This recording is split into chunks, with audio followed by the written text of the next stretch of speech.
Now, one of the questions that every company in an innovation space that you are in Mm, would probably keep in mind and I don't know, I'm trying to get your feedback on that one, is what trends are you watching for closely and as you build for the future? And I think you've answered one of them. You want to move from Mac to PC environment.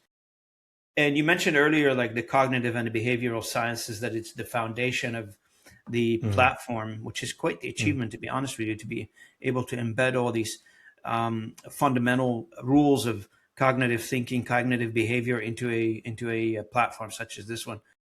I'm assuming there are some trends that you're watching for, and I'm assuming that this will evolve over time.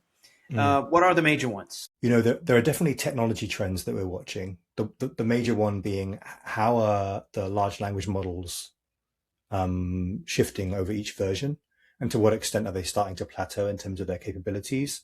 We've tuned our own so that it's custom built with all of the leadership knowledge, cognitive science, behavioral science, and actually a lot of like childhood psychology, which is the core of a lot of leadership science, is embedded in there, believe it or not. And so all of that stuff, along with all the leadership literature that we've put in there, so that people have access to the knowledge that's kind of at the heart of that. But the major shifts I think that are really happening at the moment are more industrial and behavioral than they are technological. As is ever the case, technology is just there to try and solve people problems. And so I think the two major things that are shifting now are how is the ecology changing around comfort with AI tools, and how extensively is everybody wanting to do more, achieve more, use AI to do that. I think that's been shifting really fast as we see the potential for them. And Hmm. then the biggest trend that's important for us is how is the role of the manager changing? You know, we saw um, Dell's announcement about 6 weeks ago that they want people to go, everyone under the director level to be managing up to 20 direct reports.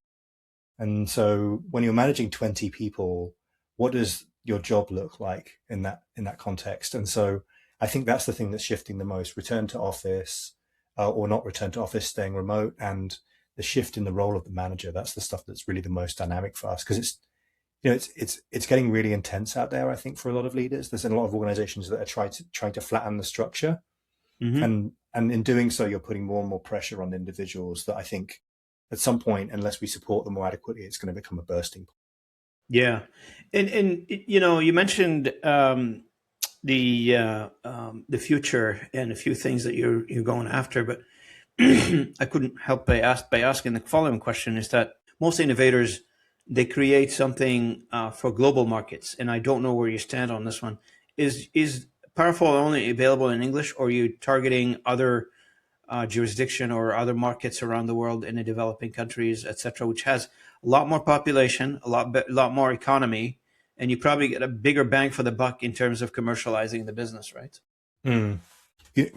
We've always, as somebody who is sort of cross cultural, cross border, I guess you would call me a third culture kid. Malaysian dad, English mother, British person living in the United States. I've definitely somebody who never has felt like I'm from anywhere, nor do I belong anywhere.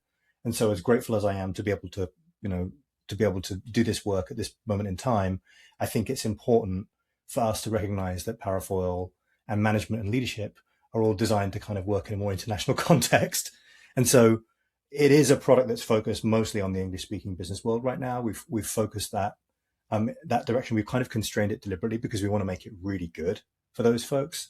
But we know that in the future, when there's business that's being done in Hindi, or there's business that's being done in Bahasa, or there's business that's being done in other Chinese, whatever. languages, Chinese, yep, all sorts of languages, Spanish. We know that they will be next, and a lot of the cognitive science models that were built originally, the psycholinguistic models, were actually tested in multiple languages, and they tend to work across most languages. We might have to make some cultural changes.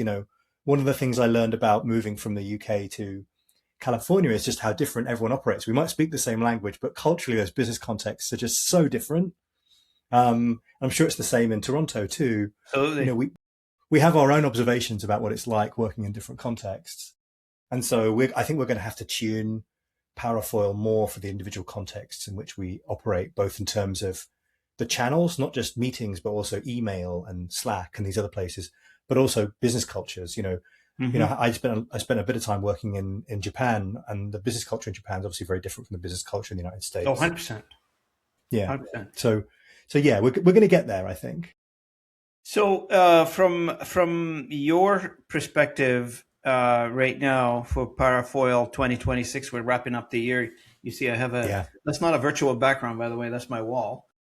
Yeah. Okay. I put a new cover for my wall for the end of the year podcast. I'm doing all this Nice. podcast under the theme of end of the year Christmas kind of a podcast theme.